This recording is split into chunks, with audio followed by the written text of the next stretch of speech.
Okay, चलिए अब next step पे चलते हैं। सबसे पहला स्टेप है टेबल। टेबल का मतलब ये है, अच्छा आज मैं हमारी जो क्लास है ये इसका पर्पस क्या है ये भी मैं आपको क्लियर कर दूं। आज हम अगेन रीडिंग सीखेंगे।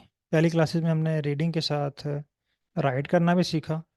आज जस्ट हम रीडिंग करना सीखेंगे और फिर इसको रीड करके अपने डाटा के ऊपर अप्लाई करने की कोशिश करेंगे।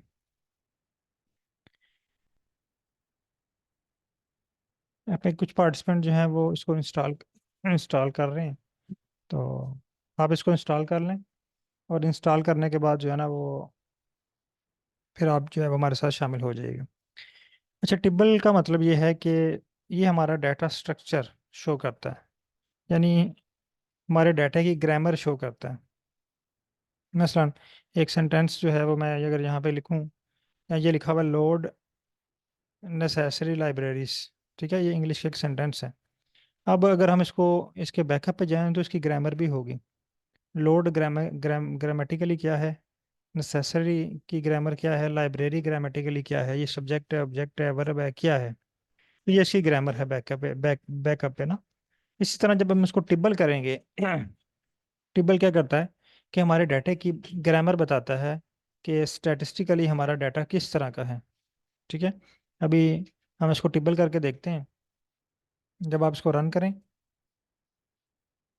तो ये आपको नीचे एक टेबल शो करता है, ये देखें, जिसमें इसने कुछ लाइनें शो की हैं, लेकिन वो साथ ये कह रहा है कि 140 मोर रोज, यानी 140 लाइनें अभी मजीद हैं। तो अगर आप वो सारी प्रिंट करना चाह रहे हैं तो आप यहाँ पे प्रिंट करें, प्रिंट एन इक्वल, यहाँ पे आप नंबर लिखें, आप 20 25 30 जितने भी लाइनें आप प्रिंट करना चाह रहे हैं वो आपकी लाइनें प्रिंट हो जाएंगे। अब अगर आप उसको गौर से देखें तो ये कह रहा है टिब्बल 150 और 5। 150 का मतलब है कि ये 150 आपके पास ऑब्जर्वेशन है, रोज हैं, और 5 आपके पास कॉलम है। अगर आप अपने डाटे पे आएँ स्क्रीन नंबर 3 पे, तो यहाँ पे भी आपको ये शॉर्टकट दे रहा है, आपको इसकी समरी बता रहा है कि आपके डाटे में 150 ऑब्जर्वेशन हैं और 5 वेरिएबल हैं। 150 ऑब्जर्वेशन और 5 वेरिएबल, यहाँ पे भी इसने मैं कंफर्म कर दिया। सेकंड पे ये बता रहा है कि पेट्रोल विड्थ DB1, डेसिबल जो है ना वो 1, यानी इसमें एक ही डेसिबल है, और ये न्यूमेरिक डाटा है, ठीक है, जिसके साथ DBI, इसका मतलब है वो न्यूमेरिक डाटा है। ये भी न्यूमेरिक डाटा है, ये भी न्यूमेरिक डाटा है, ये भी न्यूमेरिक डाटा है, ये करेक्टर है। यानी ये हमारे डाटा का स्ट्रक्चर बता रहा है कि हमारे डाटा में जो 4 कॉलम हैं वो न्यूमेरिक हैं और एक कॉलम जो है ये करेक्टर है। अब ये टिबल जो है ना ये जो डीप लेयर पैकेज है इसका एक फंक्शन है। तो अगर आपने अपने डाटा को टिबल करना है तो उससे पहले आपने ये पैकेज को इंस्टॉल करना है, उसको लाइब्रेरी करना है, फिर आप उसको टिबल कर पाएंगे। टिबल के अल्टरनेट एक और ऑप्शन है STR। ये भी जो है वो आपको डाटा का स्ट्रक्चर बताता है। मैं इसको कॉपी करता हूँ, पेस्ट कर देता हूँ और इसको रन करता हूँ। ये देखें, ये भी वही बता रहा है लेकिन थोड़ा सा इसने अंदाज चेंज कर दिया। वो हमें टेबल की फॉर्म में बता रहा है, ये हमें रोज की फॉर्म में बता रहा है। ये डॉलर साइन का मतलब क्या है, कॉलम। डॉलर साइन का मतलब है कॉलम नेम। यहाँ पे देखें इसने मैं कॉलम बना के दे दिए मैं, लेकिन यहाँ पे ये बता रहा है कि ये कॉलम है, नेम है, ठीक है। फिर NUM मीन कि ये वाला कॉलम जो है ये नुमेरिक है। फिर नेक्स्ट वाला कॉलम भी नुमेरिक है, नेक्स्ट भी नुमेरिक है, ये लास्ट जो है वो CHR है। तो इन दोनों में से कौन सा बेस्ट है? आप टिबल भी कर सकते हैं, आप STR भी कर सकते हैं, लेकिन मैं आपको ये सुजेस्ट करता हूँ कि आपने इसका STR करना है। STR करना आसान है as compare to tibble. STR basic function है, इसके लिए आपको कोई पैकेज इंस्टॉल नहीं करना पड़ता, कोई जो है वो पैकेज को लाइब्रेरी नहीं करना पड़ता। आप जस्ट इसको जर्नल STR और फाइकस लिखेंगे तो आपकी जो है ना फाइल का डाटा स्ट्रक्चर आपको शो हो जाएगा। ठीक है, अब ये देखें, ये मैं कह रहा कि आपका डाटा जो है ना ये इसमें एक जो कॉलम है ना ये करेक्टर है। तो मैंने कल आपसे कहा था कि अनोवा के डिफरेंट स्टेप्स हैं। पहला स्टेप ये है, जब भी आपने अनोवा अप्लाई करना है, ये नोट कर लें कि पहला स्टेप आपने क्या देखना है कि आपके डाटे का स्ट्रक्चर कैसा है, क्या आपके डाटे में फैक्टर है, फैक्टोरल डाटा है आपका, यानी जिस चीज़ का आप इफेक्ट चेक करना चाह रहे हैं वो है हमारे डाटे में, वो है तो सही, हम स्पीशीज़ का इफेक्ट चेक करना चाह रहे हैं, लेकिन वो यहाँ पे जो उसकी ग्रामर है वो CHR है, करेक्टर है। हमने इसको चेंज करना है करेक्टर को फैक्टर में। करेक्टर को फैक्टर में चेंज करने के लिए आपके पास एक कोड लिखा हुआ है।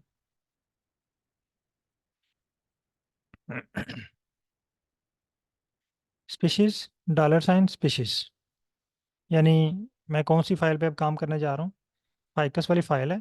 फाइकस वाली फाइल का एक कॉलम है जिसका नाम है स्पीशीज। इसको मैंने इक्वल कर देना है फैक्टर के।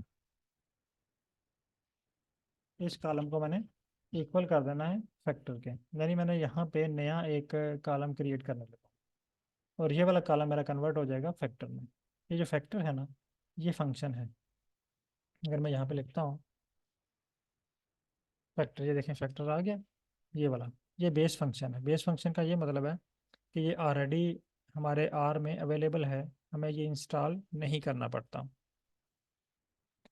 जिस तरह हमारे मोबाइल में, लैपटॉप में कुछ फंक्शन, कुछ सॉफ्टवेयर ऐसे होते हैं, जब वो हम लैपटॉप लेते हैं या मोबाइल फ़ोन लेते हैं, तो वो ऑलरेडी उसके अंदर सेव होते हैं, ऑलरेडी उसके अंदर इंस्टॉल होते हैं, वो हमें इंस्टॉल नहीं करना पड़ते। लेकिन कुछ पैकेजेस, कुछ फंक्शन ऐसे होते हैं जो हमें बाद में इंस्टॉल करना पड़ते हैं। तो जो फंक्शन, जो पैकेज हमें इंस्टॉल करना पड़ते हैं, उनको हम जो है वो पैकेजेस, और बाकी को हम कहते हैं बेस फंक्शन, जो ऑलरेडी इसमें मौजूद होते हैं। तो ये जो फैक्टर है ये बेस फंक्शन है, इसके लिए में कोई पैकेज रिक्वायर्ड नहीं है। अब जिस कॉलम को आप फैक्टर में कन्वर्ट करना चाह रहे हैं ना, आप उसका जस्ट यहाँ पे फाइकस $, $, का मतलब है कॉलम नेम आगे स्पीशीज। यानी ये हमारे पास फाइल है फाइकस की, इसमें एक कॉलम है जो है वो स्पीशीज वाला। अगर मैं आपको दिखाऊं, हम इस कॉलम को, स्पीशीज वाले कॉलम को फैक्टर में कन्वर्ट करना चाह रहे हैं। आपके पास अगर कोई और फाइल नेम से है, फॉर एग्जाम्पल आप सैपल लेंथ, इसको फैक्टर में कन्वर्ट करना चाह रहे हैं, तो ये फैक्टर में कन्वर्ट नहीं होगा, क्योंकि ये न्यूमेरिक डाटा है। और न्यूमेरिक डाटा भी हो जाता है, लेकिन ये कैटेगोरिकल नहीं है, इसमें कैटेगरीज नहीं है। इसमें कैटेगरीज हैं, ठीक है। S1 है, S2, S3, ये कि इसमें कैटेगरीज बनी हुई हैं। तो फैक्टर डाटा के लिए एक शर्त ये भी है कि उसमें कैटेगरीज बनी होनी चाहिए। तो इसमें कैटेगरीज नहीं है, ये बेतरतीब डाटा है। 5.1 है, 4.9 है, 4.7 है, 4.6 है, ठीक है, 5.0, ये इसमें कैटेगरीज नहीं है, तो इसको हम जो है फैक्टर में कन्वर्ट नहीं करेंगे। फैक्टर में आपने स्टैटिक को कन्वर्ट करना है जिसमें आपने कैटेगरीज बनाई हुई। अब आप इसको रन करें। मेरे पास कोड सक्सेसफुली रन हो चुका हुआ है। होप कि आप लोगों के पास भी ये कोड सक्सेसफुली रन हो चुका होगा। अब मैं दोबारा इसका STR करता हूँ। STR, आप भी इसका STR करें फाइकस, और इसको रन करें। अब देखें यहाँ पे पहले ऊपर हमारे पास CHR लिखा हुआ आ रहा था, ये देखें, लेकिन अब यहाँ पे फैक्टर आ रहा है और ये बता रहा है कि इसमें 3 लेवल हैं, S1, S1, S2, S3। अब हमने उसका जो है वो जब STR किया तो उसने हमें तीनों लेवल शो किए। पहले इसने हमें 3 लेवल शो नहीं किए। STR करने के बाद आपको ये आपके डाटे के तीनों लेवल शो कर रहा है, S1, S2, S3, यानी इसमें 3 कैटेगरीज हैं।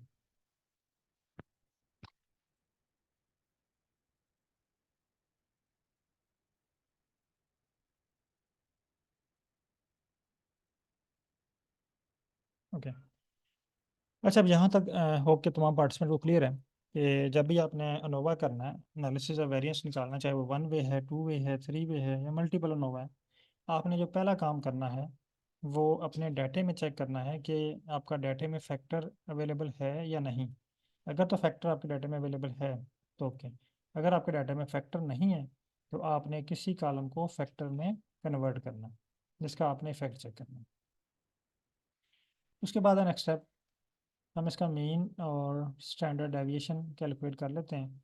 आप मीन स्टैंडर्ड एरर भी कैलकुलेट कर सकते हैं। ये डिपेंड करता है कि आपकी रिक्वायरमेंट क्या है, आपके सुपरवाइजर आपसे क्या डिमांड करते हैं, या आपके पेपर वाले आपसे क्या डिमांड करते हैं। आप स्टैंडर्ड एरर या स्टैंडर्ड डेविएशन दोनों फाइंड कर सकते हैं। अच्छा, हमने यहाँ पे स्टैंडर्ड डेविएशन का फार्मूला लिखा हुआ है। होप कि ये वाला आपको आइडिया होगा कि ये हमने क्यों लिखा लिखा हुआ है, mean underscore data less and minus. इसका मतलब ये है कि इस पूरे कोड को मैंने एक नाम दे दिया हुआ है, उसका नाम है मीन डाटा, यानी इसको मैंने इक्वल कर दिया हुआ है मीन डाटे के। अब नेक्स्ट मुझे कहीं भी इस कोड की ज़रूरत पड़ेगी तो मैं जस्ट मीन डाटा लिखूंगा, पूरा कोड जो है वो यहाँ से कॉपी करके वहाँ पे पेस्ट नहीं करूँगा, जस्ट मीन डाटा यूज़ करूँगा। तो ये हमने इसकी यहाँ पे कोडिंग की है। ये आपको आइडिया है अब के लेस एंड माइनस साइन इसका मतलब क्या है, और इससे पीछे जो कुछ लिखा हुआ है वो इस पूरी फाइल का, इस पूरे स्क्रिप्ट का नाम है। अब पहला स्टेप है मीन के लिए ग्रुप्ड बाय। देखें जब हमने मीन निकालनी है तो अगर हम इसकी petal width, petal length, sepal width और सेपल लेंथ, उनकी जब हम मीन निकालेंगे तो ये ऊपर से नीचे की तरफ इसकी मीन निकालेगा इस तरह। यानी पेटल लेंथ की एक वैल्यू आ जाएगी, पेटल विड्थ की एक वैल्यू आ जाएगी, सेपल विड्थ की एक वैल्यू आ जाएगी, सेपल लेंथ की एक वैल्यू आ जाएगी, और स्पीशीज की एक वैल्यू आ जाएगी। लेकिन स्पीशीज में हमारे पास जो डाटा है वो कैटेगरीज है, उसमें 3 कैटेगरी का डाटा है। तो उसमें हम एक एक वैल्यू हमारे पास शो नहीं होगी। तो फिर हमने इसको ग्रुप बाई करना है। ग्रुप बाई, अगर तो आपके पास करेक्टर नहीं है ना, फिर आप डायरेक्ट इसकी मीन निकाल सकते हैं। अगर आपके पास करेक्टर या फैक्टर है तो फिर आपने इसको ग्रुप करना है। किसकी बेस पे आप इसको मीन निकाल रहे हैं। ग्रुप बाई का फंक्शन यूज होता है, यानी हमने ग्रुपिंग करनी है बेस्ड ऑन फाइकस पे। सॉरी, फाइकस की फाइल है और इसमें जो कॉलम नंबर है, नाम है उसका स्पीशीज। उसके बाद यहाँ पे एक फंक्शन यूज हुआ है, इसे कहते हैं पाइप ऑपरेटर। ये साथ मैंने मेंशन भी किया हुआ है, पाइप ऑपरेटर। ये भी मैं आपको क्लियर करता हूँ कि पाइप ऑपरेटर क्या होता है, पहले ये थोड़ा सा कोड को समझिए। अच्छा, यहाँ तक एक कोड हमारा मुकम्मल हो गया। यानी पहला स्टेप हमने क्या बताया कि आर को ये कहा कि आपने ना ग्रुप करना है स्पीशीज की बेस के ऊपर। दूसरा, समराइज, यानी समरी फाइंड करनी है। पेटल विड्थ मीन, ये भी मैंने इसका नाम रखा है इक्वल पेटल विड्थ मीन। यानी मैंने मीन का जो है ना, पेटल विड्थ की जो मीन है उसका नाम मैंने रखा है पेटल विड्थ मीन। ये भी जब टेबल शो होगा ना, फिर आपको बहुत सारी चीज़ें क्लियर होंगी। पेटल विड्थ मीन, अब यहाँ पे मैंने लेस देन माइनस साइन के बजाय, ये लेस देन माइनस के साइन के बजाय मैंने यहाँ पे इक्वल का साइन यूज़ कर लिया। क्योंकि लेस देन माइनस का साइन हम एक कोड में एक ही बार, एक से ज़्यादा बार आप यूज़ करेंगे तो ये आपको एरर दे देगा। इसका मतलब इक्वल होता है, ठीक है। इक्वल को मल्टीपल जो है वो यूज़ कर सकते हैं। अब पैटर्न विड्थ मीन, ये इक्वल, इसका भी यही मतलब है सेम, ठीक है। यानी पैटर्न विड्थ मीन हमने नया नाम दे दिया किसको, मीन। मीन ये फंक्शन है, पैटर्न विड्थ ये हमें पैटर्न विड्थ की मीन कैलकुलेट करके देगी। फिर standard deviation, S D. S T भी हमें, ये अभी हम सिर्फ एक कॉलम के ऊपर वर्क कर रहे हैं, ठीक है। अभी मल्टीपल कॉलम की तरफ नहीं गए, अभी एक कॉलम की तरफ वर्क कर रहे हैं ताकि हम जो है ना सक्सेसफुली कोड को रन करना सीख लें। यहाँ पे हमारे पास standard deviation equal S D. S D क्या है, फंक्शन है। जिस तरह मीन एक फंक्शन है ना, जिसका आपने मीन कैलकुलेट करना है, उसको जो है वो आप मसला मैं यहाँ पे लिखता हूँ, आपको दिखाता हूँ करके। मीन, ये देखिए मीन आ गया। यहाँ पे मैं लिखता हूँ और यहाँ पे मैं इसका नाम लिख देता हूँ पेटल विड्थ। ये मुझे पेटल विड्थ की मीन निकाल के दे देगी। सॉरी, फाइकस आ गया।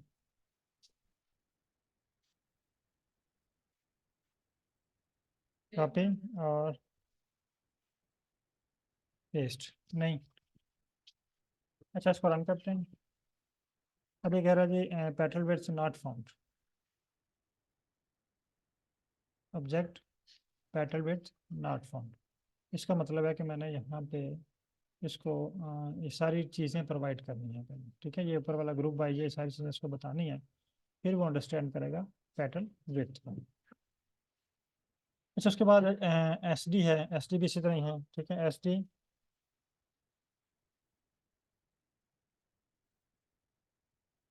पेटल विड्थ, तो ये हमें पेटल विड्थ का स्टैंडर्ड डेविएशन कैलकुलेट करके देगा। अब अगेन पाइप ऑपरेटर। तीसरा है arrange, D E S C, descending order, ठीक है। एसेंडिंग भी आप इसको यूज कर सकते हैं, डिसेंडिंग ऑर्डर में भी आप इसको अरेंज कर सकते हैं। किसको अरेंज करना है, पेटल विड्थ मीन। अब हमारे पास जो नया कॉलम बना है उसका नाम पेटल विड्थ मीन है, यानी मीन वाला कॉलम बन गया, फिर स्टैंडर्ड डेविएशन वाला कॉलम बन गया, उसका नाम हमने एस डी रखा। मैं इसको रन करता हूँ। देखिए कोड मेरे पास रन हो गया, आपके पास भी रन हो चुका होगा। और आपके पास एक फाइल क्रिएट होगी मीन डाटा की, वो मीन डाटा की फाइल ये वाली फाइल है, ठीक है। यानी इसके नाम से ये फाइल क्रिएट हुई है। इस पर क्लिक करें, ये देखिए आपके पास स्पीशीज की बेस पे ग्रुप बने, S1 S2 S3, और नया कॉलम आपके पास क्रिएट हुआ है पेट्रोल विड्थ मीन। और उसके बाद आपके पास ऑप्शन आया है SD स्टैंडर्ड डेविएशन। यानी उसने आपको तीन चीज़ें सेपरेट करके दी हैं, स्पीशीज, पेट्रोल विड्थ और SD। यानी हमने क्या किया कि जो ये वाला कॉलम है ना इसको इक्वल कर दिया पेट्रोल विड्थ के, और इसको इक्वल कर, यानी मीन को हमने इक्वल कर दिया पेट्रोल विड्थ के, और स्टैंडर्ड डेविएशन को इक्वल कर दिया SD के। जैसे कि आप कोड में देख सकते हैं।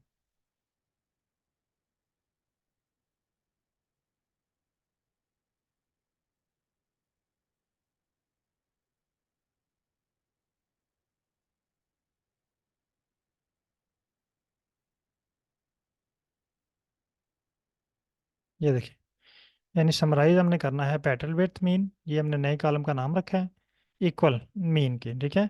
फिर स्टैंडर्ड डेविएशन, अगर ये आपको अभी समझ नहीं आ रही तो जस्ट आप इसको रीड भी कर लें तो इनफ है, ठीक है। इसको अगर मज़ीद डिटेल में भी अगर आपको नहीं समझ पा रहे तो इस पर कोई इशू नहीं है, या परेशान नहीं होना आप लोगों ने, ये चीज़ें आपकी क्लियर हो जाएंगी। अच्छा, अब आते हैं पाइप ऑपरेटर की तरफ।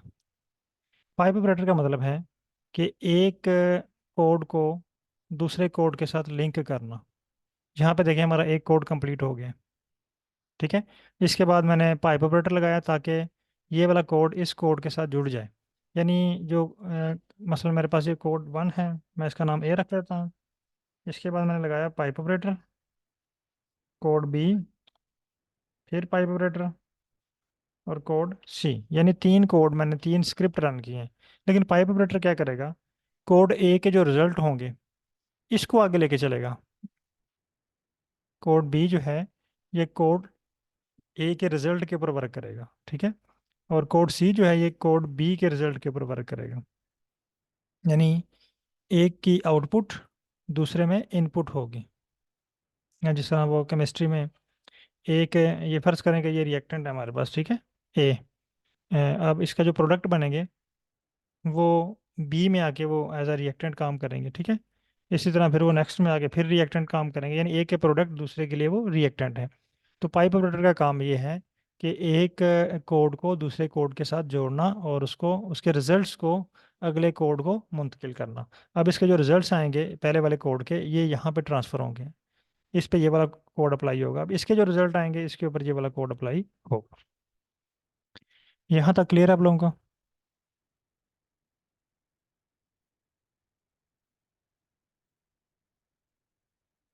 आप यहाँ तक ये सारे कोड को रीड कर सकते हैं? कोई ऐसा वर्ड जिसकी आपको समझ ना आ रही हो इस पूरे लाइन में? आपने इसको अभी जस्ट रीड करना सीख रहे हैं, एनालिसिस करना नहीं सीख रहे, ठीक है। एनालिसिस करने हम जो है वो आखिरी स्टेजेस पे आएंगे, जब आप ये रीड राइट एडिट करना सीख लेंगे, फिर एनालिसिस आपने यहूदी कर लेने हैं सारे।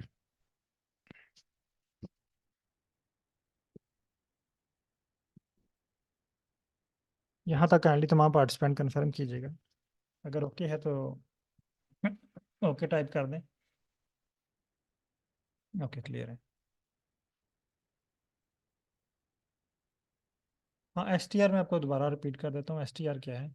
STR का मतलब है structure, structure of data set. यानी जब हम इसको STR को रन करते हैं तो ये हमारे डाटा की ग्रामर हमें बताता है कि इसके बैकअप पे ग्रामर क्या है। ये हमारा डाटा न्यूमेरिक है, हमारा डाटा करेक्टर है, हमारा डाटा फैक्टर है, ठीक है। तो ये आपको आपके डाटा की ग्रामर या आपके डाटे का स्ट्रक्चर बताता है। ओके, अब नेक्स्ट स्टेप पे चलते हैं। यहाँ तक तो हमने मीन और स्टैंडर्ड डेविएशन कैलकुलेट कर लिया। यहाँ पे एक स्टेप हो गया, ये अलग स्टेप है, ठीक है। अनोवा अब हम अभी अप्लाई करने लगे हैं। ये मीन और स्टैंडर्ड डेविएशन का आपके पास टेबल बन गया, या अक्सर आपको, आपने देखा होगा कि हम इनको थीसिस में या आर्टिकल में या रिसर्च पेपर में इसको यूज़ करते हैं।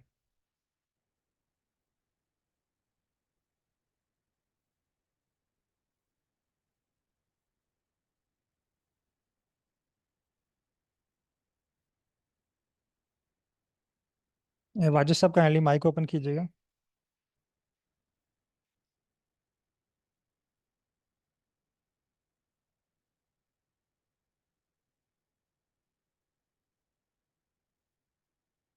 सर वही चीज़ें आपको बता रहा हूँ कि ये मीन और कैलकुलेट हमने की और स्टैंडर्ड डेविएशन कैलकुलेट किया है। देखें जो हमारे पास डाटा है रेप्लिकेटेड, तो हम इफेक्ट चेक करना चाह रहे हैं, तो इफेक्ट चेक करने से पहले आपने उसकी मीन निकालनी है। मीन का हम देखेंगे, कंपैरिजन करेंगे कि इसका कितना इफेक्ट है।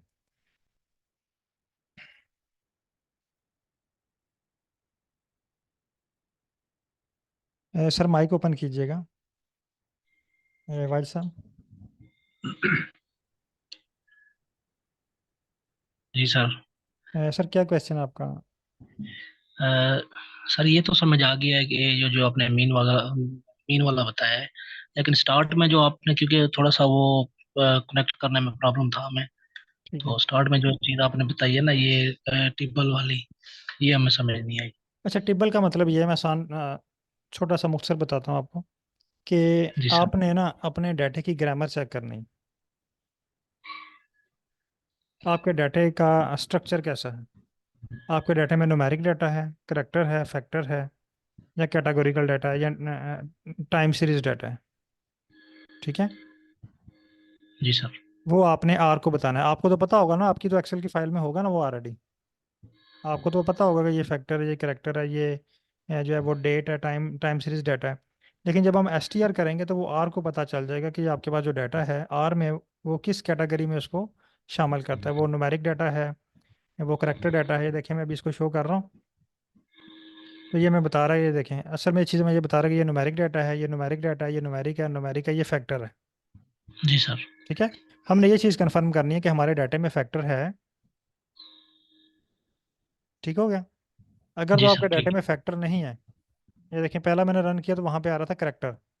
अगर आप फाइकस वाली फाइल पे क्लिक करें तो पहले हमारे पास करेक्टर ही शो हो रहा था जब हमने एक्स मस्ट बी न्यूमेरिक किया था। है। जी सर। तो लेकिन अनोवा के लिए हमने क्या करना है कि उसको फैक्टर में कन्वर्ट करना है। तो फैक्टर में कन्वर्ट करने के लिए ये कोड था। तो अगर आप इसको दोबारा ये वीडियो देखेंगे तो आपको बहुत सारी चीज़ें इसमें क्लियर हो जाएंगी। जी सर ठीक है। ओके। अच्छा, ये सारथी चौहान के पास ये डीपली वर्क नहीं कर रहा, काइंडली स्क्रीन शेयर कीजिएगा। ओके, ठीक है। चलिए, ठीक हो गया। हम नेक्स्ट स्टेप पे चलते हैं। अच्छा, अभी हमने इसकी मीन और स्टैंडर्ड डेविएशन कैलकुलेट कर ली। अब हम इस पे अनोवा चेक करना चाह रहे हैं। ठीक है। अनोवे का मतलब क्या होता है? जब भी हम कोई हाइपोथेसिस बनाते हैं ना, तो उस हाइपोथेसिस, एक तो हमारा हाइपोथेसिस होता है, उसके अपोजिट एक स्टैट का हाइपोथेसिस होता है। वो हमेशा उसके उल्ट होता है। उसको कहते हैं नल हाइपोथेसिस। और एक हमारा हाइपोथेसिस है। मसलन हम कहते हैं कि हमारे पास तीन स्पीशीज हैं, S1, S2, S3। जो बात हम कहेंगे नल हाइपोथेसिस उसके उल्ट कहेगा। हम ये कहते हैं कि हमारे डाटे में तीनों स्पीशीज की जो है ना पेटल विड्थ डिफरेंट है। ये हमारा एक हाइपोथेसिस है। ठीक है। या हम ये कहेंगे स्पीशीज चेंज करने से पेटल विड्थ के पे ऊपर इफेक्ट होता है, या लीफ शेप पे इफेक्ट होता है। लीफ शेप चेंज हो जाती है अगर स्पीशीज हम चेंज करें, एक स्पीशीज से दूसरी स्पीशीज की तरफ जाएं, तो उसके लीफ शेप जो है वो चेंज होती है। ये हमारा हाइपोथेसिस है। अब नल हाइपोथेसिस क्या कहता है? वो कहता है कि अगर स्पीशीज चेंज करें ना, तो नो चेंज, इसमें चेंज होती है, यानी इसमें कोई चेंज नहीं है। हमारा हाइपोथेसिस क्या कहता है? हम क्या कहते हैं? हम कहते हैं कि जब हमने स्पीशीज को चेंज किया, यानी S1 का डाटा देखने के बाद S2 पे आए, तो हमने देखा कि इसकी पेटल विड्थ चेंज है। तो हम कहते हैं कि चेंज होती है। अब दो बातें होगी, एक हमारा हाइपोथेसिस है, एक दूसरा हाइपोथेसिस है। अब हमने इसको कंफर्म करना है, इसको प्रूव करना है स्टैटिस्टिकली। एक तो हमें प्रूव हो रहा है ना, इसको शेप देख के, प्लांट की शेप देख के हम उसको बता सकते हैं जी वाकई इसमें चेंज है।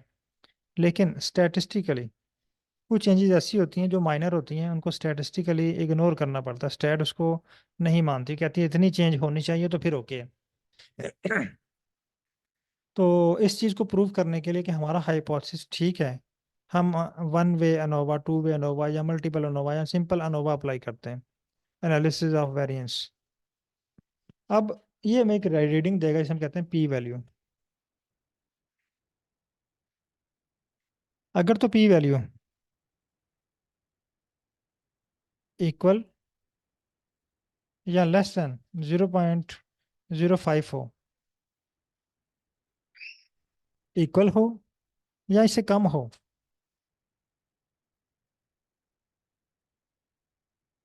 लेस देन, ठीक है, इक्वल या लेस देन 0.05 हो, यानी इसमें ये हो सकता है 0.01 भी हो सकती है, 0.02 भी हो सकती है, 0.03 भी हो सकती है, ठीक है।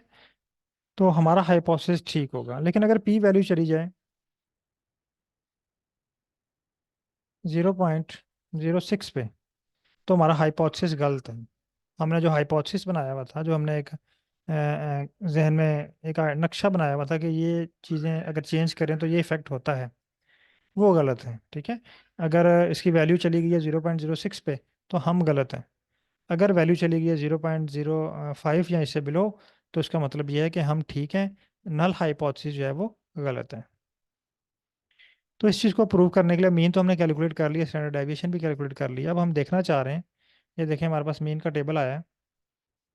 यहाँ पे ये देखें फ़र्क शो हो रहा है, इसमें 2 है, इसमें 1 है, इसमें 0 है। लेकिन ये चीज़ देखने के लिए कि ये वाकई स्टैटिस्टिकली भी इसमें डिफरेंस है या नहीं है।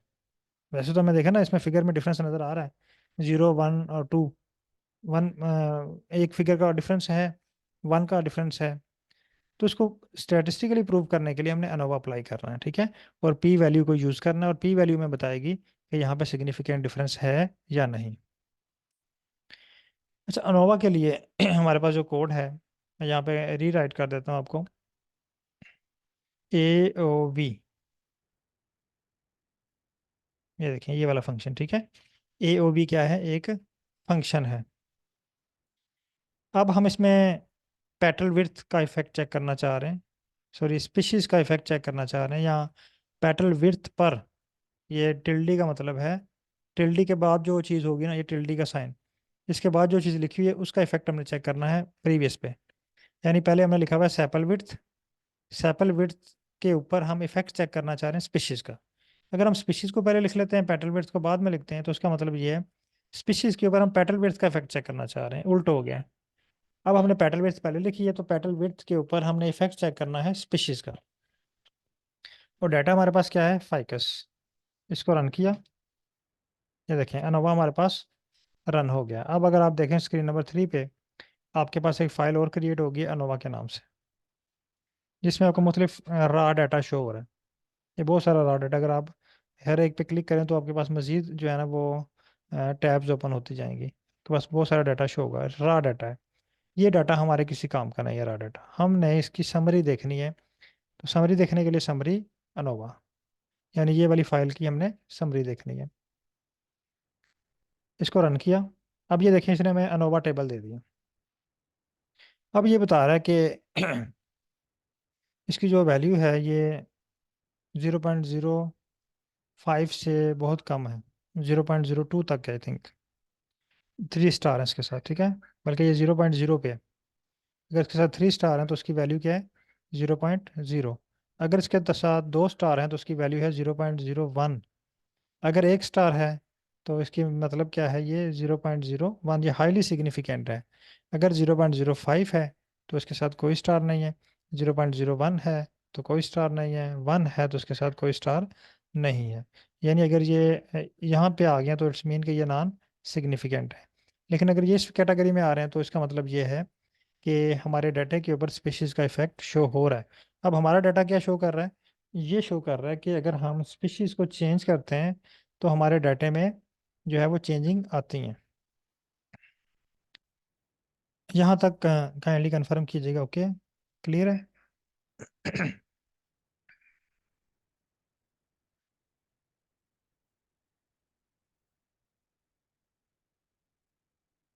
सर माइक मैंने लोग दिए हैं, कोई भी पार्टिसिपेंट माइक ओपन करके क्वेश्चन पूछ सकते हैं।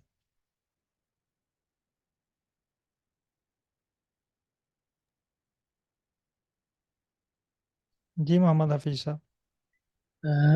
सर जब हम SPSS अप्लाई करते हैं तो उसमें हमें क्लियर जो है ना वो टेबल हमें मिल जाती है अनोवा अनोवा के लिए। तो तो फिर यहाँ पे ये आर अप्लाई करने का क्या हमें बेनिफिट होगा कि अनोवा इस पे मालूम करें। अच्छा, आर अप्लाई करने का क्या फ़ायदा होगा? एक तो आर आपको ना डेट अगर आप एस पी एस एस में करें ना, तो आपको लिमिटेड डाटा अलो करता है। मसलन वो रेंज देता है जी 50 से ऊपर आप चले गए तो मैं इस पर अप्लाई नहीं कर सकता। यानी आपके 50 रोज़ हैं या ज़्यादा रोज़ है ना, तो उस पर आपको नोवा अप्लाई नहीं करके देगा वो। ठीक है। अगर आपके पास डाटा सेट लार्ज है तो आप आर पे फिर भी अप्लाई कर सकते हैं। इसके अलावा इसने आपको यहाँ पे देखें ये टेबल क्रिएट कर दी है। आपने जैसे इसकी पी वैल्यू उठानी है और यहाँ पे लगानी है। ठीक है, इनकी पी वैल्यूज जो है वो यहाँ पे लगा देनी है और हमें डिफरेंस शो कर रहा है।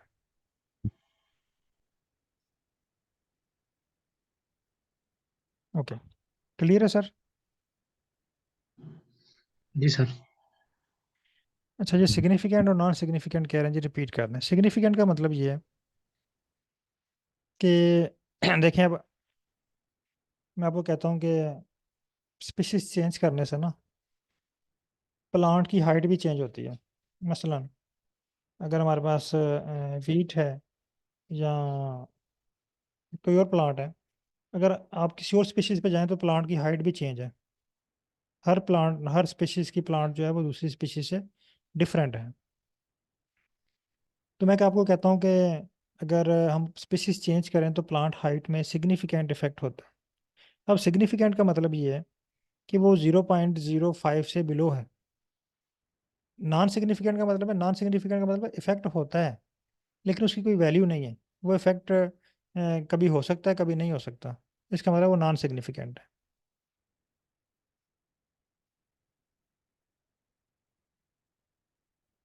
ओके। अच्छा, मेन डाटा फाइल कैसे बनानी है? मेन डाटा फाइल के लिए देखें, ये वाला मैंने कोड रन किया, लाइन नंबर 20 वाला। ये आप रन करेंगे तो आपके पास भी मेन की जो है ना वो मेन डाटा की फाइल क्रिएट हो जाएगी। ठीक है। अब मैंने अनोवा भी अप्लाई कर लिया। अनोवा ने हमें ये बता दिया कि इफेक्ट है, पर ये नहीं बताया कि कितना इफेक्ट है। अनोवा ने हमें इतना तो बता दिया कि हमारे डाटा के ऊपर इफेक्ट है, इफेक्ट हो रहा है, लेकिन कितना इफेक्ट है ये हमें नहीं पता चला ना। तो ये चीज़ चेक करने के लिए हम पोस्ट हैक टेस्ट लगाते हैं, जिसमें जो सबसे इम्पोर्टेंट या बहुत मशहूर जो है वो टुके टेस्ट है, Tukey H S T test. तो टुके टेस्ट के लिए ये Tukey H S T function use होता है। ये हमने इसका नाम रख दिया टुके। और अनोवा, ये जो अनोवा ना इसके जो रिजल्ट्स हैं, ये अनोवा वाली फाइल के ऊपर अब हम जो है ये अप्लाई करने लगे हैं। अप्लाई किया और इसके रिजल्ट्स देखे। अब देखें इसने हमें जो है ना वो टेबल फॉर्म में टुके टेस्ट के रिजल्ट्स भी दे दिए। यानी डिफरेंस ये बता रहा है जी कितना आ रहा है। यानी स्पीशीज को चेंज करने से हम हमने ये बात तो साबित कर ली कि स्पीशीज को चेंज करने से इफेक्ट होता है। अब कितना इफेक्ट होता है ये हमें बता रहा है टुके टेस्ट। ये देखें ये डिफरेंस कितना आ रहा है। वन और S1 और S2 में कितना डिफरेंस आ रहा है? सॉरी, S2 और S1 में 1.08 का डिफरेंस आ रहा है। 3 और 1 में 1.78 का डिफरेंस है। और 3 और 2 में 0.7, यानी सबसे कम जो डिफरेंस है वो 3 और 2 में शो हो रहा है। यानी 3 और 2 स्पीशीज जो है ना इनमें बहुत कम डिफरेंस है, लेकिन डिफरेंस है। 3 और 1 में ये हमें वैल्यू दे रहा है 1.7 का डिफरेंस है। S2 और S1 में 1.0 का डिफरेंस है। यानी अनोवा हमें बताएगा कि हमारे डाटे में डिफरेंस है, और टुके टेस्ट बताएगा वैल्यू में कि कितना इसमें डिफरेंस आ रहा है। अब यहाँ तक हमारे दो टेस्ट जो है कंप्लीट हो गए। हमने इस पे अनोवा भी अप्लाई कर लिया है और जो है वो टुके टेस्ट भी इस पे अप्लाई कर लिया।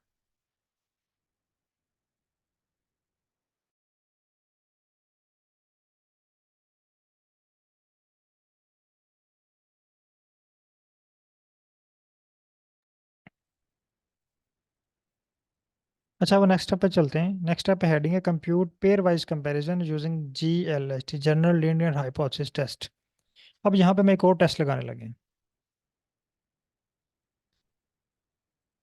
हमने एक टेस्ट लगाया अनोवा, उसने हमें बता दिया कि हमारे डाटे में डिफरेंस है। दूसरा टेस्ट लगाया टुके टेस्ट, इसने हमें बता दिया कि हमारे डाटे में डिफरेंस है तो कितना है। ठीक है। अब तीसरा हम टेस्ट लगाने लगे हैं, general linear hypothesis test, GLHT model. ठीक है, जनरल लीनियर हाइपोथेसिस टेस्ट।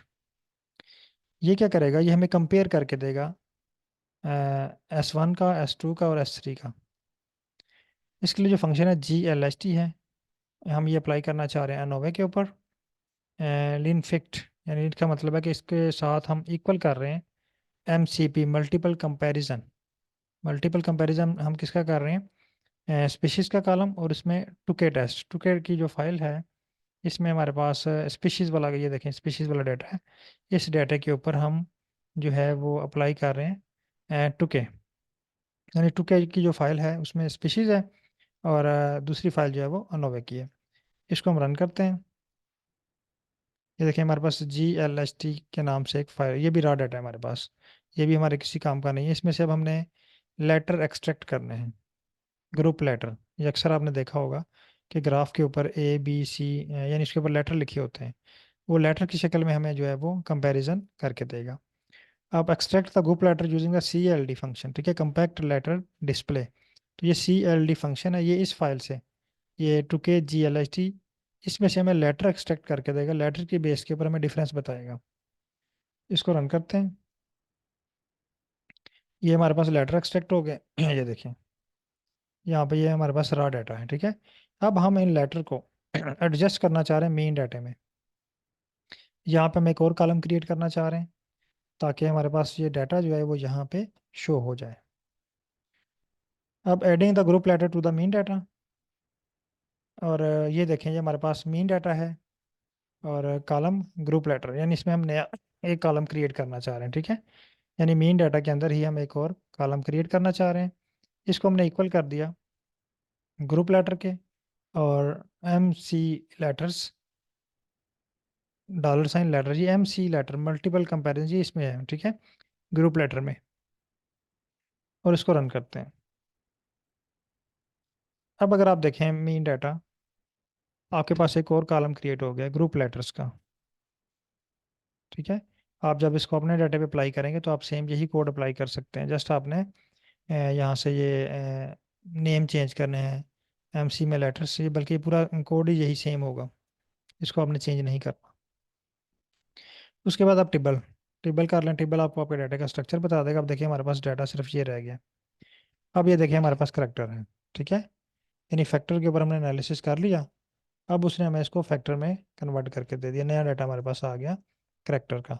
और ये A B C, इसका मतलब ये है कि तीनों जो स्पीशीज़ हैं ये सिग्निफिकेंटली डिफरेंट शो कर रही हैं। अगर एक के साथ होता, यहाँ पे A, यहाँ पे B C होता, या AB होता, तो उसका मतलब है इस स्पीशीज 2 के कुछ करेक्टर जो हैं वो A के साथ मिलते हैं, और कुछ करेक्टर जो हैं वो B के साथ मिल रहे हैं।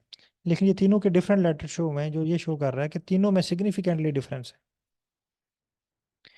अच्छा, यहाँ तक हमने ये टेबल क्रिएट कर लिया। अब इस टेबल के ऊपर हमने प्लॉट ड्रा करना है। तो प्लॉट ड्रा करने के लिए हम ये कोड यूज़ करते हैं, ggplot। यहाँ तक पहले काइंडली तमाम पार्टिसिपेंट इसको कंफर्म कर लें, फिर हम नेक्स्ट स्टेप पे चलते हैं। इसको रन कर लें, और रन करने के बाद अगर आपके पास ये टेबल शो हो गया है तो चैट में डन टाइप कर दें, फिर हम नेक्स्ट स्टेप पे चलते हैं।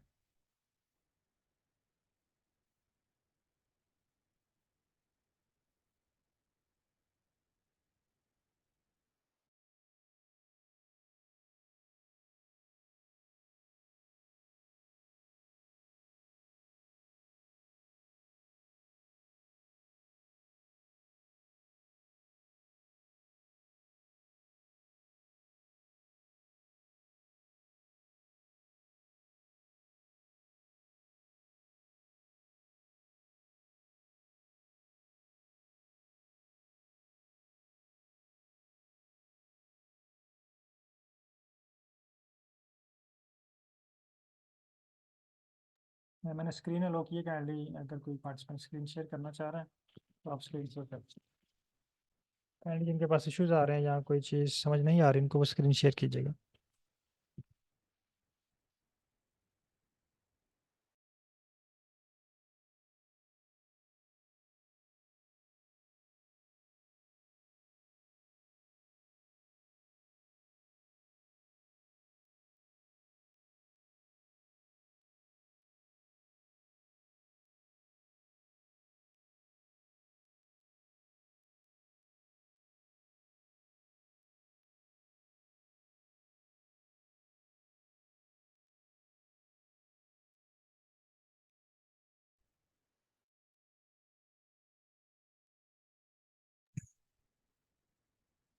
काइंडली स्क्रीन शेयर कीजिएगा और माइक ओपन कर सकते हैं आप, लोड है माइक आपको।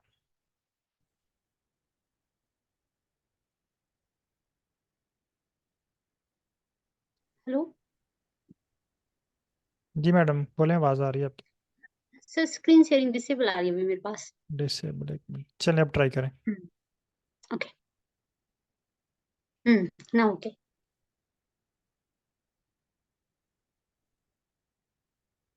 ये सर मुझे यहाँ पे जो हम टुके को कर रहे हैं, this Tukey H S D ANOVA I run. मैंने ये वाली रन की तो यहाँ पे ये फायर बन गई यहाँ पे ठीक है। टुके। ठीक है। देन उसके उसके बाद में फिर हम इसमें जो है वो। लाइन नंबर 27 रन करें, ये रहा डाटा है हमारे पास, ठीक है। Okay. Line number line 27 run number कर। लाइन नंबर 27 कैसे रन हो 27, सकती इसको रन करें ना। है? ओके। ये देखिए आपके पास ओके टेबल शो हो गया, ठीक है। Okay okay. फिर उसके बाद में सर ये यहाँ पे भी एरर आया तो सेकंड वाली फाइल में रन करें इधर। इसको। हाँ, एरर इन GLHT एनोवा हाँ, आपने कोई पैकेज लिंक। इंस्टॉल नहीं किया कह रहा जी, आपके पास GLH वाला फंक्शन नहीं है, तो आपने मल्टीपल कंपैरिजन वाला पैकेज इंस्टॉल नहीं किया हुआ। आपने पैकेज लाइब्रेरी किया है सारे ऊपर देखें, एक मिनट सर। उनको अगेन ये लाइब्रेरी मल्टी करें। कम। इनको लाइब्रेरी करें तमाम को, वन बाय वन करके ओके शुरू से करें, वन से। G plots. Okay okay.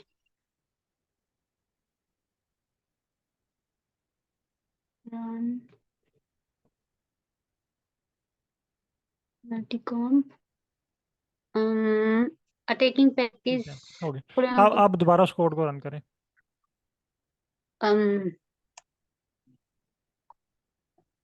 This one error in MCP matrix model 1 task character is not combined factor in model. आपने इसमें फैक्टर में कन्वर्ट नहीं किया हुआ ना डाटा को, डाटा चेक करें अपना, पैकेज पे क्लिक करें। Ficus okay. हाँ, तो स्पीशीज पे लेके आए कर्सर, हम्म। आपका करेक्टर शो हो रहा है ना, उसको फैक्टर में कन्वर्ट करना है पहले, फिर वो GLHT अप्लाई होगा। अब वापस आए कोड पे, स्क्रिप्ट पे आए तो वापस। हम्म। अब आप लाइन नंबर ऊपर जाएं, लाइन नंबर, यस ये यहाँ पे लाइन नंबर 13, ये वाली रन 30 करें। हाँ, अब आपका डाटा फैक्टर में कन्वर्ट हो गया, अब वो कोड रन होगा, अब रन करें उसको। 28 29।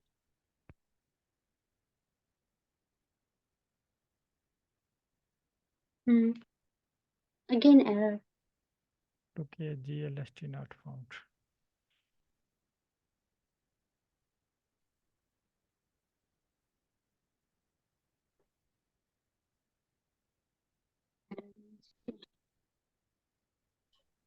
सॉल्यूशन सर, ये फैक्टर में कैसे कन्वर्ट किया, काइंडली दोबारा जरा बताइएगा। ये ऊपर लाइन है, पहली लाइन देखें, उसमें लिखा हुआ है फैक्टर, लाइन नंबर 13 इनके पास शो हो रही है।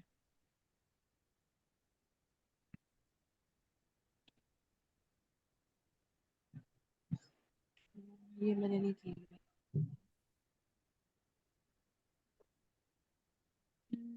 ये एक मिनट मुझे कोड देखने दीजिएगा, क्या इशू।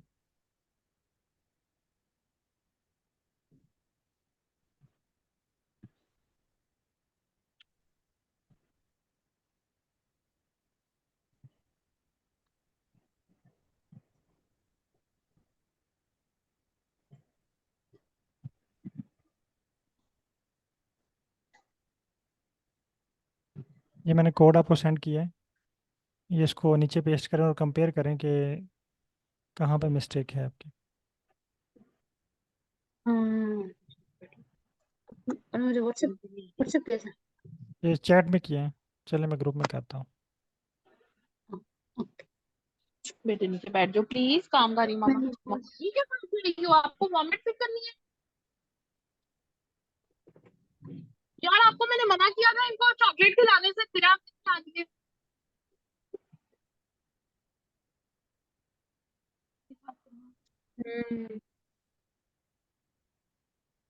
तो सेंड हो गया। सर आया नहीं अभी मेरे पास एक message. Minute. Ji 29।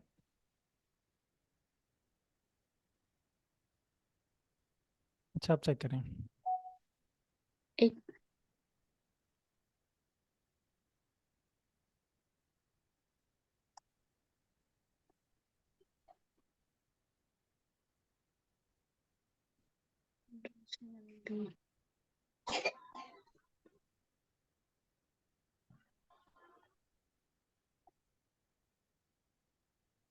No sir, I think it's okay now.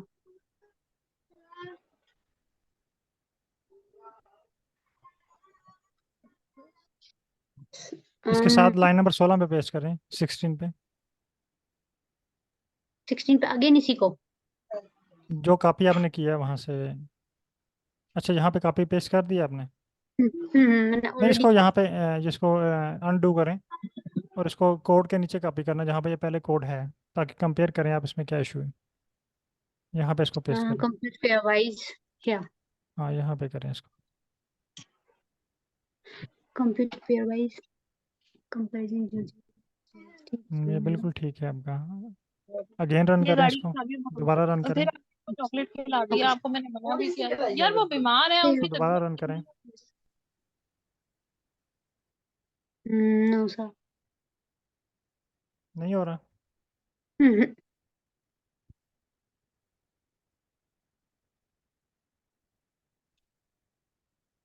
ये दोबारा क्या है, आपको ना एक दफ़ा ये रिस्टार्ट करना पड़ेगा। ओके ओके, ठीक है, मैं करती आप एक दफ़ा आर को हूँ। जी रिस्टार्ट करें और ये सारे कोड दोबारा सर। रन करें स्टार्ट से, क्योंकि वो ओके ओके। अपने काफ़ी सारे कोड रन कर चुके हैं। तो ये अगर किसी पार्टिसिपेंट को इस तरह का कोई इशू आए ना कि बार बार कोड रन करने से और कोड भी ठीक हो, वो एरर दे रहा हो आपको, तो उसमें ऐसा होता है कि बाज़ का हम अगर कोड रन करते हैं ना, हमारा डाटा स्ट्रक्चर चेंज हो गया होता है। ठीक है, जैसे फैक्टर में हमने कन्वर्ट कर लिया हुआ है, तो अगर हम इसको करेक्टर की बेस पे रन करें तो वो रन नहीं होगा।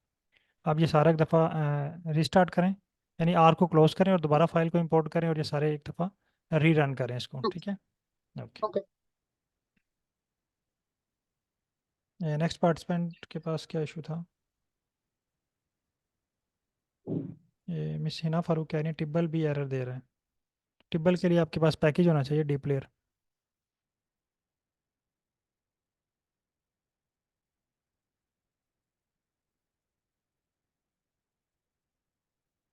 ओके। अच्छा, अब नेक्स्ट स्टेप पे चलते हैं। आखिरी स्टेप रह गया हमारा। अब है प्लॉट ड्रा करना। ठीक है, तो प्लॉट ड्रा करने के लिए हमने जो पैकेज यूज़ किया है वो जीजी प्लॉट है। फाइल का नाम है मेन डाटा। ठीक है, स्टैटिक में एक्स एक्सिस पे हमने स्पीशीज रखी है, वाई एक्सिस पे हमने पेटल विड्थ रखा है, और कलर इसको किया हमने या फिल किया स्पीशीज की बेस के ऊपर।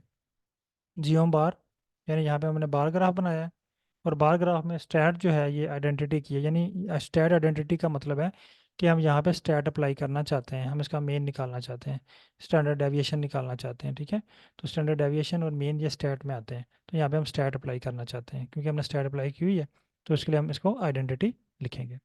शो डॉट लीजेंड्स, यानी लीजेंड भी शो होने चाहिए या नहीं। अगर शो करना चाह रहे हैं तो यहाँ पे टी लिख दें, और अगर नहीं करना चाह रहे तो आप एफ लिखना है। ठीक है, एफ का मतलब है फॉल्स और टी का मतलब है true. True mean yes, false mean no. Width कितनी होगी इसकी? 4.0.4, यानी ग्राफ की जो विड्थ है बार की, वो 0.4, वो आप इंक्रीज भी कर सकते हैं, डिक्रीज भी कर सकते हैं। इस तरह जियो में एरर बार, अब जो एरर बार बनेगी उसकी एस्थेटिक वाई मिनिमम, यानी वाई एक्सिस पे मिनिमम कितनी आएगी और वाई एक्सिस पे मैक्सिमम कितनी आएगी। ठीक है, मिनिमम भी हम यही रखना चाह रहे हैं और मैक्सिमम भी यही रखना चाह रहे हैं, स्टैंडर्ड डेविएशन। वेट्स इसकी कितनी है? 0.2। इसी तरह जो टेक्स्ट होगा इसके ऊपर, उसकी ये चीज़ें हमने लिख मेंशन कर दी है कि ये टेक्स्ट जो है वो ये इसकी स्पेसिफिकेशन है। अब मैं इसको रन करता हूँ। ये देखिए, मेरे पास एक प्लॉट क्रिएट हो गया और ये शो कर रहा है कि आपके पास जो है ना वो, अगर मैं इसको चाहूँ कि ये फेसिट रैप ख़त्म कर दूँ, मैं फेसिट रैप को यहाँ से कट करता हूँ। अब इसको रन करता हूँ। अब देखिए, ये मेरे पास एक ही प्लॉट बन गया और इसके ऊपर जो है मैं जो अल्फ़ाबेट्स हैं वो भी ऑटोमेटिकली शो हो रहे हैं।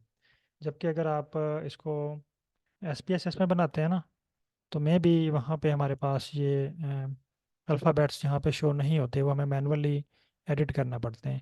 या मे भी अगर यहाँ पे हैं जो पार्टिसिपेंट यूज़ करते हैं। मोहम्मद हफीज़ साहब आई थिंक यूज़ करते रहे हैं। मेरा एस पी एस एस पे इतना एक्सपीरियंस नहीं है। सर काइंडली कंफर्म कीजिएगा कि एस पी एस एस में भी ये ऑटो यहाँ पे जनरेट हो जाते हैं प्लाट के ऊपर, या मैनुअली करने पड़ते हैं? मोहम्मद हफीज़ साहब। जी सर, ये ऑटो जनरेट हो जाते हैं सर। या प्लाट के ऊपर आ जाते हैं वहाँ पे भी? जी सर। ठीक हो।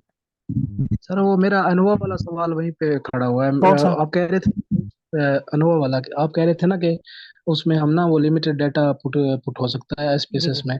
बिल्कुल। मेरे पास जो है ना वो लाइसेंस वाला है एसपीएसएस, तो ठीक है, उसमें जितना भी हम डाटा पुट करना चाहें कर ठीक सकते है, हैं। वो हो सकता है। जी सर। ठीक हो गया। उसमें ये कोई इशू नहीं है इतना कि आप इस पे कर लें या इस पे कर लें, लेकिन अगर आर पे होगा तो आर क्योंकि इस वक्त ट्रेंडिंग में है ना, तो जो जी जी, चीज़ यस ट्रेंड सर। में आ जाती है तो उसकी वैल्यू वर्थ उसकी ज़्यादा हो जाती है। जी सर अगर बिल्कुल। आपने एनालिसिस आर पे किया और आपने जस्ट उसमें मेंशन कर दिया है पेपर में कि मैंने ये आर पे सारे एनालिसिस किए हैं, तो आपके पेपर की वर्थ, उसकी वैल्यू, उस पे जो है ना वो स्टैटिस्टिकल क्वेश्चंस वो कम हो जाएंगे। ठीक है सर। ठीक है। यानी इस क्रेडिबिलिटी जिसे कहते हैं ना, आर और पाइथन की क्रेडिबिलिटी ज़्यादा है। यानी जिस तरह कुछ चीज़ें ब्रांड होती हैं ना, अगर उनका नाम ही ले दिया जाए तो लोग उस पर जो आंखें बंद करके एतबार कर लेते हैं।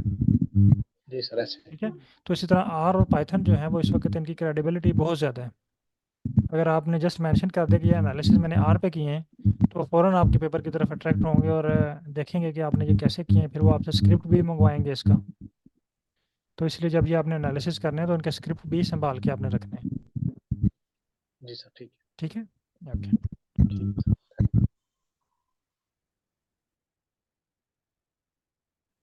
सर इसमें हम ये कलर चेंज कर सकते हैं, जैसे ग्राफ की कलर है, हाँ सर, अब या इसमें फिर वो इसमें अभी हम बहुत कुछ चेंज भी- करना सीखेंगे, इसकी फॉर्मेटिंग करना हम सीखेंगे अभी। ठीक है, अभी हम फॉर्मेटिंग की तरफ नहीं आ रहे ना, अभी जस्ट हम अच्छा, कोड को सक्सेसफुली रन करना सीख रहे हैं। अभी देखें, कोड आपके पास लिखा हुआ है, फिर भी बहुत सारे लोगों के पास इश्यूज आ रहे हैं ना, एरर्स आ रहे हैं, कोड रन नहीं हो रहा प्रॉपर, तो कहीं ना कहीं छोटा मोटा फॉल्ट है।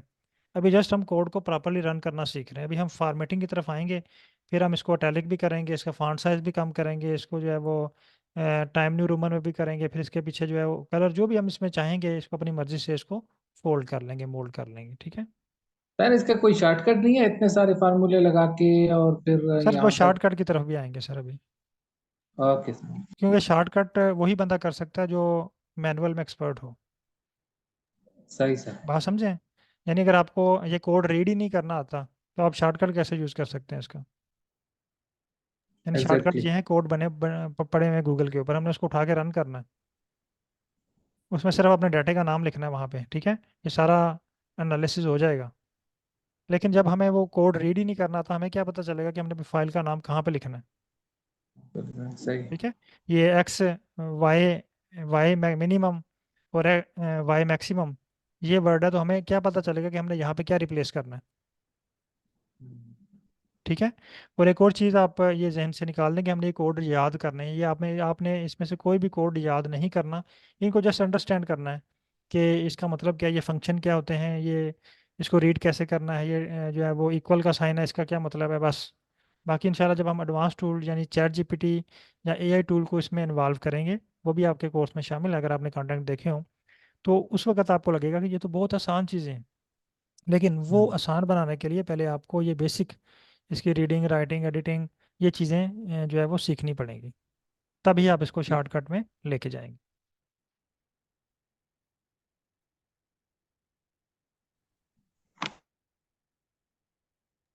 File number hello. 3 पे जो आपके पास है, जी ये सर। ऊपर ब्रश का बटन है, इस पर अगर आप क्लिक करें तो ये सारी चीज़ें डिलीट हो जाएंगी। हाँ। आंसर में अगर मुझे वन बाय वन डिलीट करना है देन? वन बाय वन इस पे जो है ना वो ऑप्शन नहीं है, ओके ओके। आपने ऑल ओके डाटा क्लीन करना है। ओके। ओके। हाँ, क्योंकि सर इसमें मेरा वो बन नहीं रहा, एरर आ रहा है। सर आवाज़ आपकी बहुत मध्यम आ रही है। मैंने कहा तुम बना ना, एरर आ नहीं आ रही सर, आवाज़ बहुत मध्यम है। यानी माइक थोड़ा सा करीब कीजिएगा।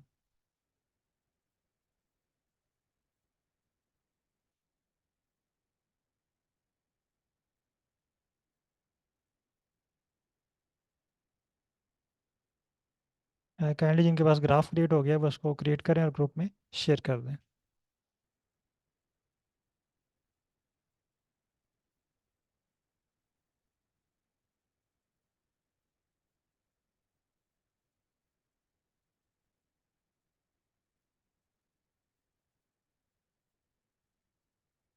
ओके सर, स्क्रीन शेयर कीजिएगा। बात साहब काइंडली स्क्रीन शेयर कीजिएगा।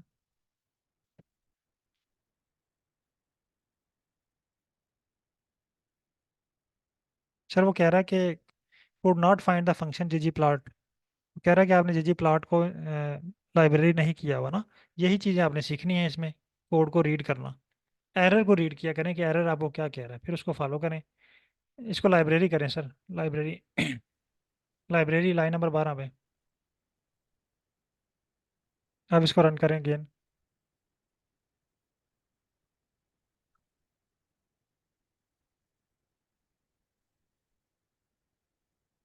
जी सर, अब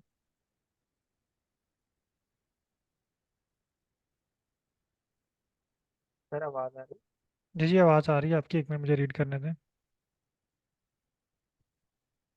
आप यहाँ पे ना मुझे दिखाएं, मीन डाटे वाला कॉलम दिखाएं। मीन डाटे वाला स्क्रीन नंबर 4 पे, 3 पे सॉरी। मीन डाटे पे क्लिक करें।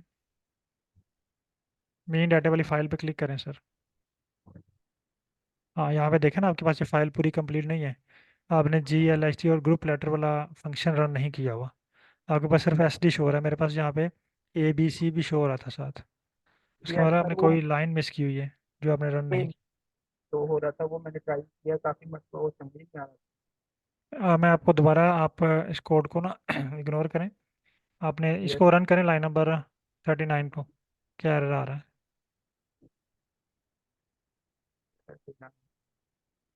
ठीक है, नेक्स्ट लाइन रन करें। ये सारी लाइंस रन करें अगेन।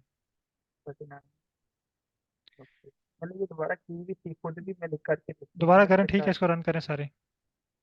मैं अब चेक करें वहाँ पे देखें, अब मेन डाटा में आपके पास ऐड हो चुका हुआ वेरिएबल। अब देखें मेन डाटा, स्क्रीन नंबर 4 पे देखें सर, 3 पे सॉरी। मेन डाटा पे क्लिक करें। ओके। Okay, thank you. अब देखें ना, प्लॉट क्रिएट हो गया है। अब अगर आप फेसिट ट्रैप को लास्ट से डिलीट करें, फेसिट ट्रैप को ठीक है। लास्ट पे लिखा हुआ है, लास्ट पे। ये फेसिट ट्रैप, हाँ ये कॉलम नंबर 1, कॉलम 2 भी कर लें आप, या 3 करें कॉलम। इसको मैं ये डिलीट कर फेसिट दूँ? प्लस फेसिट ट्रैप डिलीट कर दें सारा। ओके। ये अगला भी डिलीट करें ना, आगे भी सारा, ये फेसिट ट्रैप के बाद जो भी लिखा हुआ है।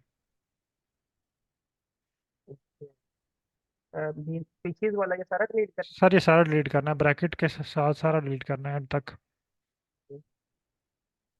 करते जाएंगे। बस बस, तीन पीछे वाला भी, पीछे नहीं सर, पीछे वाला एन कॉल। हाँ, ये कॉमा, कॉमा भी डिलीट करें। ओके। ये हाँ ओके। यहाँ से अब डिलीट करते जाएं। सर लास्ट वाला, सर लास्ट वाला डिलीट करना है ना, आप फिर प्रीवियस पे आ जाते हैं। ओके। ओके। ये वाली चीज़ें डिलीट करनी है। ओके, ये सारे हाँ डिलीट। बस ठीक है, ठीक है, अब रन करें कोड को। ओके, थैंक चलें ठीक हो गया। तो बहुत शुक्रिया तमाम पार्टिसिपेंट का। अगर आप इसको एरर आ रहा है तो आप इसको दोबारा रीस्टार्ट करें, और दोबारा जो है वो फाइल इंपोर्ट करें और उसको दोबारा ट्राई करें। तो आपके पास इंशाल्लाह ये हो जाएगा। आप कहीं ना कहीं कोई फाइल मिस होगी, रन नहीं हुई होगी, या कहीं एरर आया होगा और आप नेक्स्ट स्टेप पे चले गए हैं। तो इस वजह से वो आपको जो है वो प्रॉपर रन नहीं हो रहा। इस पर बार बार प्रैक्टिस करें, रीड करें, और कल इंशाल्लाह हम जो है वो एडिटिंग की तरफ आएंगे कि कोड को एडिट कैसे किया जाता है। अभी जस्ट आपने इस पे, ये हमने कोई एनालिसिस नहीं सीखा, कोई कुछ भी नहीं सीखा, जस्ट हमने कोड को रीड करना सीखा, ठीक है। ओके सर, सर मेरे पे एक छोटा सा इश्यू आ रहा है बस। जी। अम, एक बाकी वो कोड तो रन हो गया है, बस ये जो फेसिट के बाद जो डाटा डिलीट करना है। फेसिट से पीछे प्लस होगा एक, जी सर, फेसिट के उस बाद उस प्लस है। प्लस उस प्लस के समेत एंड तक सब कुछ डिलीट कर दें। Facet wrap facet wrap, wrap और उसके आगे के जो कुछ है वो डिलीट कर दें। And one. जी एंड तक ओके। सब कुछ डिलीट कर दें।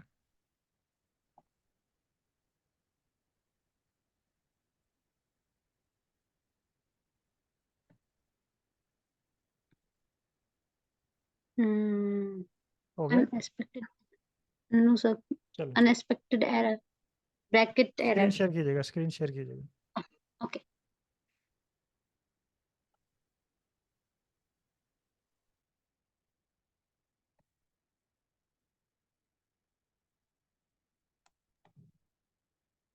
ओके सर, मैं इसको ये लास्ट में ना आपने ये एक लाइन नंबर 50 पे देखें, आपने ये स्लैश लगाई हुई है, इसको डिलीट कर दें। लाइन नंबर 50 पे, हाँ ये भी, ओके। ये लाइन 50 पे। अब इसको रन करें। हाँ